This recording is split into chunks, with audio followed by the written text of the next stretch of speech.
Hello everyone, किसी भी test की तैयारी कर रहे हैं तो ये वीडियो लेक्चर आपके लिए बहुत ही अहम है क्योंकि इसमें हम वोकेबलरी को इम्प्रूव करेंगे।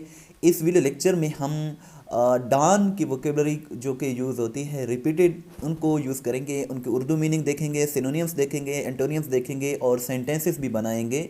सो बहुत ही इंपॉर्टेंट वीडियो लेक्चर है, एंड तक क्लास में देखिएगा। फर्स्ट वर्ड है हमारे पास ट्रेचरस, TREACHEROUS। ट्रेचरस एक बहुत ही अच्छा वर्ड है। इसका मतलब होता है डेंजरस, ख़तरनाक या फिर नाकाबिले एतबार। सो इसका जो सिनोनियम है वो है पेरिलस। पेरिलस का भी मतलब होता है ख़तरनाक और हज़ारडस का भी मतलब होता है ख़तरनाक। इसका जो एंटोनियम है वो है सेफ। सेफ कहते हैं महफूज को, और लॉयल कहते हैं वफ़ादार को, जो कि काबिल एतबार हो उसे लॉयल कहते हैं। सो इसी तरह दो इसके सिनोनिम्स हैं, दो इसके एंटोनियम्स हैं। अगर सेंटेंस की बात करें तो ये इसका एक सेंटेंस है, this is a treacherous deal. ये यानी कि ये जो डील है, ये मुआहदा है, ये ख़तरनाक, ये एक ख़तरनाक मुआहदा है, ये एक ख़तरनाक डील है। सो इस तरह ट्रेचरस वर्ड को आप अपने सेंटेंसेस में भी यूज़ कर सकते हैं।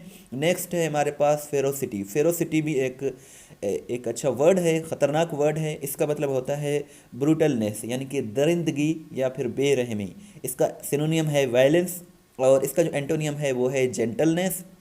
अगर हम इसके सेंटेंस की बात करें तो इसका सेंटेंस आप इस तरह से बना सकते हैं, the robber attacked us with great ferocity. यानी कि रोबर जो था, रोबर डाकू, डाकू ने हम पर बहुत ही दरिंदगी या फिर बहुत ही बेरहमी के साथ हम पर अटैक किया, हमला किया।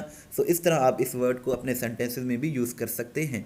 नेक्स्ट है हमारे पास फ्लड। फ्लड की अगर हम बात करें तो फ्लड का मतलब होता है फाल्टी, FAULTY, फाल्टी। इसका उर्दू में मतलब होता है नाकिस या फिर ख़राब। इसका सिनोनिम है इम्परफेक्ट, यानी कि जो परफेक्ट ना हो, परफेक्ट का उलट हो, उसे हम फ्लड कहते हैं। इसका एंटोनियम है प्रॉपर या फिर गुड।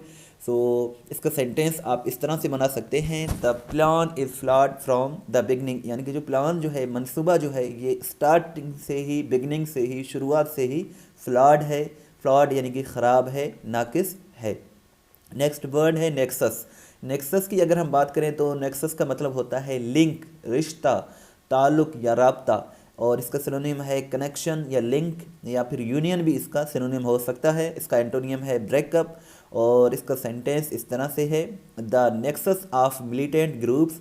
मिलिटेंट ग्रुप्स कहते हैं अस्क्रियत पसंद जो जमायतें हैं, जो ग्रुप्स हैं, उसे मिलिटेंट ग्रुप्स कहते हैं। जो नेक्सस है यानी कि जो राब्ता है, जो रिश्ता है मिलिटेंट ग्रुप्स का, रेंडर द सिचुएशन अलार्मिंग। इन्होंने इस जो राब्ते ने, इस कनेक्शन ने सिचुएशन को, सूरत हाल को अलार्मिंग कर दिया है, खौफनाक कर दिया है। रिसर्जेंस। रिसर्जेंस भी बहुत ही अच्छा वर्ड है। रिसर्जेंस का मतलब होता है अ न्यू इंक्रीज, यानी कि फिर से ज़िंदा होना या फिर सर उठाना। इसका सिनोनियम है रीबर्थ, और रिन्यूअल भी इसका सिनोनियम है। एंटोनियम है इसका फेल्यूअर, और इसका सेंटेंस आप इस तरह से बना सकते हैं, the resurgence of terrorism is dangerous. यानी कि दहशतगर्दी जो फिर से सर उठा रही है, ये ख़तरनाक है, डेंजरस है। तो इस तरह आप इसका बना सकते हैं। अभी हम 5 ईडियम्स और फ्रेजल वर्ब्स भी डिस्कस करते हैं। सो छोटी सी रिक्वेस्ट है कि चैनल को ज़रूर सब्सक्राइब करें, वीडियो को लाइक एंड शेयर ज़रूर करें। ये फ्रेजल वर्ब्स और ईडियम्स हैं जो कि यूज़ हुए हैं। एबाइड बाय, एबाइड के बाद हमेशा प्रीपोजिशन बाय आता है, और एबाइड बाय का मतलब होता है टू एक्सेप्ट, यानी कि कबूल करना, हुक्म की तामील करना। आप इसका सेंटेंस इस तरह से बना सकते हैं, we must abide by the decision. यानी कि जो फैसला है हमें इसे ज़रूर एक्सेप्ट करना चाहिए, कबूल करना चाहिए, इसकी तामील करनी चाहिए। दूसरा है पे अटेंशन। पे अटेंशन का मतलब होता है टू फोकस, यानी कि तवज्जो देना। We you should pay attention here, यहाँ आपको तवज्जो देना चाहिए, यहाँ आपको पे अटेंशन करना चाहिए। सो पे अटेंशन का मतलब होता है एक किस्म से तवज्जो देना। ले डाउन वंस आर्म्स, इसका मतलब होता है टू सरेंडर, यानी कि हथियार डाल देना, ख़ुद को सरेंडर करना। सो इस सेंस में ये फ्रेजल वर्ब आता है। Keep in the dark, keep in the dark ये भी काफ़ी यूज़ होता है, आप इसे डेली यूज़ में यूज़ कर सकते हैं। कीप इन द डार्क का मतलब होता है किसी को अनइन्फॉर्म कर देना, यानी कि किसी को बेखबर रखना किसी हवाले से। तो किसी दोस्त ने अगर आपको कोई बात नहीं बताई तो आप कह सकते हैं you kept me in the dark, यानी कि आपने मुझे बेखबर रखा ला ताल्लुक़ रखा, बेखबर रखा इस हवाले से। सो आप इसको यूज़ कर सकते हैं। नेक्स्ट है कॉल ऑफ। कॉल ऑफ को पुट ऑफ भी कहते हैं।